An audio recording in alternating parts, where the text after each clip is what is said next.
Ok, voilà. La deuxième pathologie, notamment qui concerne le bas œsophage, est un trouble de la motilité de l'œsophage, l'un des troubles de la motilité de l'œsophage qu'on appelle le méga-œsophage ou achalasie de l'œsophage.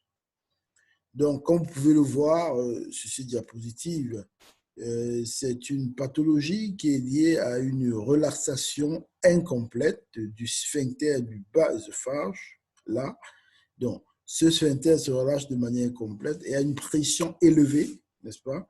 Et cette situation empêche donc l'entrée du bloc opératoire, la propulsion, n'est-ce pas, du bol alimentaire, autant pour moi, du bol alimentaire dans l'estomac. Donc, du coup, vous pourrez donc avoir des dilatations, comme vous pouvez le voir là, cette dilatation pratiquement extraordinaire, n'est-ce pas, du œsophage, avec une terminaison en queue de radis. Voilà, c'est la description de l'image radiologique. Et sur le plan clinique, c'est des patients qui présentent des dysphagies, des difficultés à la déglutition. Donc, il y a des troubles respiratoires, parce qu'il y a des signes digestifs, il y a des signes extra-digestifs. Voilà. Donc, vous voyez là, c'est un lavement, c'est un transit œsogastro-œsophagien. On le fait avec un produit de contraste, des liquides iodés, comme vous pouvez le voir, qui nous permet de dessiner l'œsophage et d'apprécier sa fonctionnalité.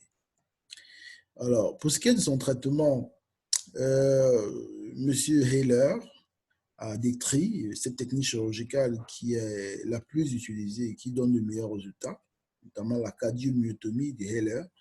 Il s'agit en réalité, n'est-ce pas, d'aller libérer le sphincter du bas œsophage, de l'ouvrir et de relâcher le sphincter du bas œsophage.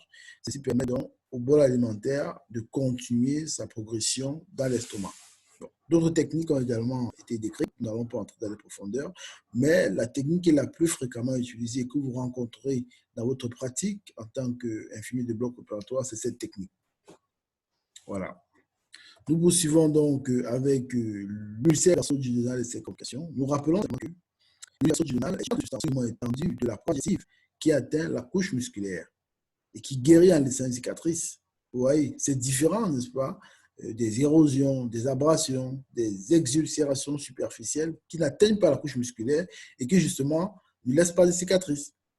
Donc voilà, donc je crois que nous avons rappelé en long et en large, que ce soit en physiologie, que ce soit en anatomie, les différentes couches, depuis la muqueuse, la sous-muqueuse, la musculeuse, qui a souvent deux couches, et la séreuse. Donc, lorsque l'ulcère touche la musculeuse, alors il s'agit d'un ulcère. Et dans le cas contraire, ce n'est pas un ulcère, c'est autre chose, comme je viens de le dire.